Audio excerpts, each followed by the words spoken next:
नमस्कार दोस्तों, स्वागत है आपका द ग्राउंड रिपोर्ट में। मैं हूं समीर आत्मज मिश्र।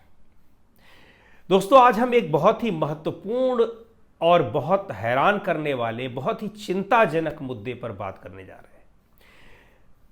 चिंताजनक इसलिए है कि ये देश के पूर्व उपराष्ट्रपति के स्वास्थ्य को लेकर, उनकी सेहत को लेकर, उनके जीवन को लेकर चिंताएं जताई जा रही हैं। गंभीर मुद्दा इसलिए है क्योंकि अपने आप में ये एक गंभीर बात है कि पूर्व उपराष्ट्रपति कहाँ हैं इस्तीफा देने के बाद से उसका पता ही न चले। इससे ज़्यादा गंभीर बात क्या होगी, और हैरान करने वाली तो बात है ही। द ग्राउंड रिपोर्ट पे हम अभी कुछ दिन पहले इस बात की चर्चा कर चुके हैं और हमने ये सवाल उठाया था कि आखिर पूर्व उपराष्ट्रपति जगदीप धनखड़ कहाँ है। कुछ भी उनका पता नहीं चल रहा है। 4-5 दिन पहले का वो वीडियो है, आपको हम कमेंट बॉक्स में उस वीडियो को भी डाल देंगे। लेकिन अब शनिवार को कपिल सिब्बल साहब को आप जानते ही होंगे, और देश के बहुत ही मशहूर वकील हैं, सुप्रीम कोर्ट के बहुत सारे बड़े बड़े मामलों में, चर्चित और विवादास्पद मामलों में अपीयर होते हैं। वो केंद्रीय मंत्री रह चुके हैं और इस समय भी वो राज्यसभा के सदस्य हैं। बहुत ही वरिष्ठ वकील और राजनेता हैं। उन्होंने एक छोटा सा ट्वीट किया और सीधे सवाल पूछा है गृह मंत्री अमित शाह से, प्रधानमंत्री नरेंद्र मोदी से, कि आखिर जगदीप धनखड़ साहब के बारे में कुछ पता है? वो कहाँ हैं? अपने घर पर हैं, अपने गांव में है, किसी और जगह है, किसी दूसरे देश में है? उनका स्वास्थ्य कैसा है, ठीक है या नहीं है? उनके बारे में जानकारी दी जाए। पूरा देश उनके बारे में जानने को उत्सुक है और चिंतित भी है, क्योंकि आपको याद होगा कि मानसून सत्र के पहले दिन 21 जुलाई को जब मानसून सत्र की शुरुआत हुई, संसद के मानसून सत्र की, जगदीप धनखड़ साहब ने, चूंकि उपराष्ट्रपति राज्यसभा के पदेन सभापति होते हैं, उन्होंने राज्यसभा की अध्यक्षता की, कुर्सी पर बैठे, पक्ष और विपक्ष दोनों पक्षों के नेताओं से मुलाकात की, बात की, जो एक काम होता है सभापति का। उन सारे कामों को निपटाने के बाद अचानक शाम को खबर आती है और खुद वही ट्वीट करके इस बात की जानकारी देते हैं जगदीप धनखड़ साहब कि स्वास्थ्य कारणों से वो इस्तीफा दे रहे हैं। अपने आप में ये बहुत हैरान कर देने वाली बात थी कि अचानक जगदीप धनखड़ का इस्तीफा क्यों हुआ।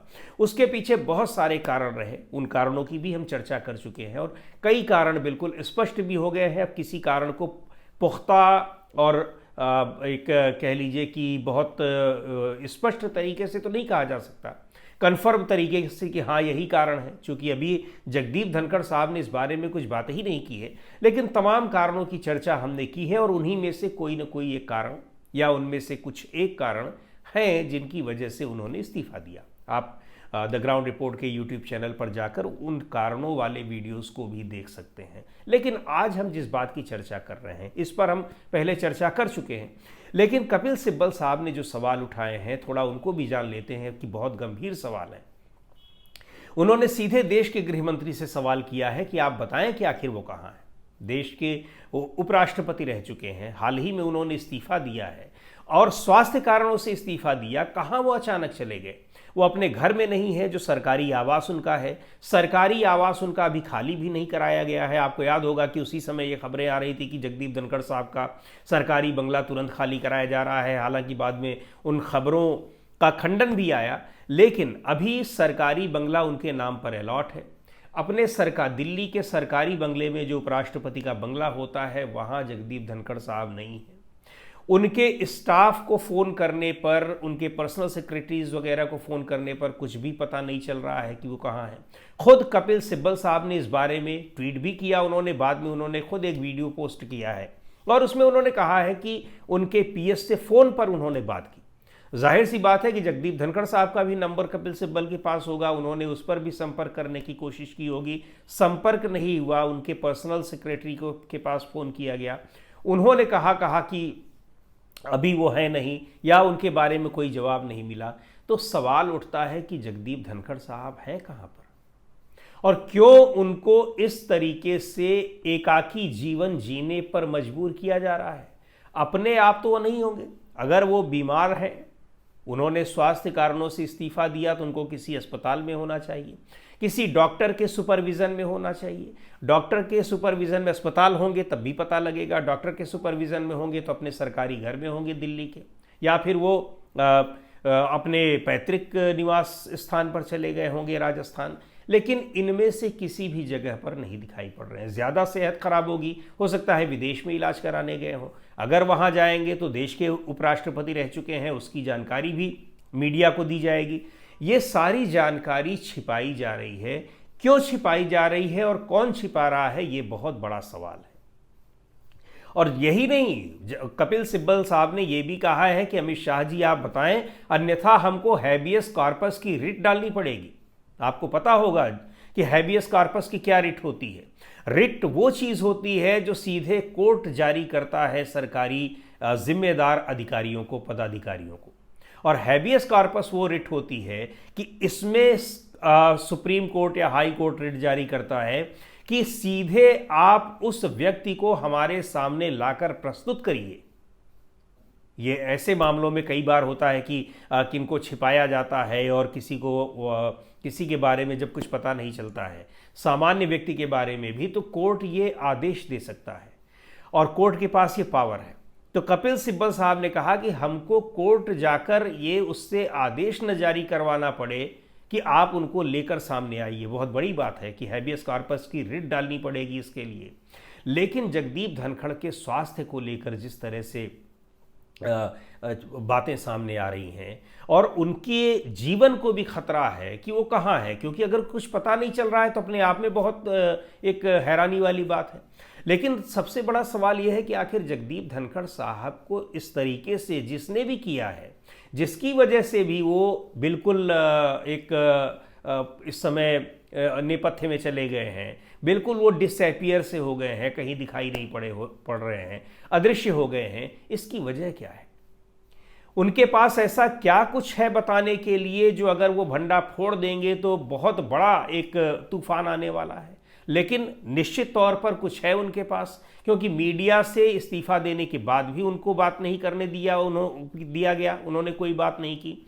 इस्तीफा मंजूर होने के बाद भी उन्होंने किसी से कोई बात नहीं की। और यहाँ तक कि प्रधानमंत्री नरेंद्र मोदी का जिस तरीके से इस्तीफा स्वीकार होने के बाद ट्वीट आता है, उसको देखते हुए ये लगता है, या फिर भारतीय जनता पार्टी के नेताओं मंत्रियों की जिस तरह की प्रतिक्रिया देखने में नहीं आई सीधे तौर पर हम कहें, उससे ये साफ लग रहा है कि बहुत बड़ा दबाव इस्तीफे का जगदीप धनखड़ साहब के पास था, ऊपर था, और उस दबाव में आकर उनको इस्तीफा देना पड़ा, क्योंकि 10 दिन पहले ही उन्होंने कहा था कि वो अपना कार्यकाल पूरा करेंगे, 2027 तक उनका कार्यकाल था, लेकिन उनको इस्तीफा देना पड़ा। अब इस्तीफे के बाद उनके बारे में कुछ पता ही नहीं है, वो गायब कर दिए गए हैं, गायब हो गए हैं, या फिर वो जानबूझकर नहीं बाहर निकल रहे हैं। इसको लेकर लोगों की चिंताएं बढ़ती चली जा रही हैं। अगर वो जानबूझकर आइसोलेट रहना चाहे तो कोई भी रह सकता है, लेकिन इसकी जानकारी लोगों को होनी चाहिए। देश के उपराष्ट्रपति रह चुके हैं और जिन परिस्थितियों में उन्होंने इस्तीफा दिया है, उन परिस्थितियों में और भी ज़्यादा लोगों को ये जानने का हक है कि आखिर वो कहाँ पर हैं। उनके लिए चिंतित होना स्वाभाविक है। और दूसरी ओर एक बात और आपको बता दें कि इस्तीफा उन्होंने दिया, उसी समय खबरें आने लगी कि इनका घर भी खाली करा लिया गया है सरकारी, हालांकि बाद में खंडन उसका आ गया। लेकिन अब यह है कि वो अपने सरकारी घर में, उनका बंगला खाली नहीं कराया गया है, लेकिन वो दिल्ली के अपने सरकारी बंगले में है नहीं। इस्तीफा देने के बाद, इस्तीफा स्वीकार करने के बाद ही जो उनका अपना एक स्टाफ था, यानी उनके जो सेक्रेटरी थे, वो लोग आईएएस रैंक के अधिकारी थे, उनमें से कई अधिकारी अपने मूल कैडर्स में वापस भेज दिए गए। यानी तुरंत उनके सारे स्टाफ को खत्म कर दिया गया, उनको लोगों को अपने अपने जगह पर भेज दिया गया। ये सारी सज़ा उनको दी गई, वो ठीक है, क्यों दी गई, क्यों नहीं दी गई? जब उपराष्ट्रपति नहीं रहे तो ये सारी चीज़ें उनसे छीन ली जाएंगी, लेकिन उनके बारे में जानकारी होना ये तो बहुत ही ज़रूरी है। और जिस तरीके से ये भी कहा, एक महत्वपूर्ण, इसमें कई महत्वपूर्ण ऐसे घटनाक्रम हुए जिसमें जगदीप धनखड़ साहब की उपस्थिति अनिवार्य मानी जा रही थी। पहली बात तो ये कि वो इस्तीफा दिया था, उन्होंने इस्तीफा स्वीकार करने के बाद मीडिया के सामने आते, लेकिन ना तो इस्तीफा देने के बाद वो मीडिया के सामने आए, इस्तीफा स्वीकार करने के बाद नहीं आए। 21 जुलाई से लेकर आज 10 अगस्त हो गया है। अब तक वो किसी के सामने नहीं आए, किसी को इंटरव्यू नहीं दिया, तो इसका मतलब क्या है? कहाँ हैं वो?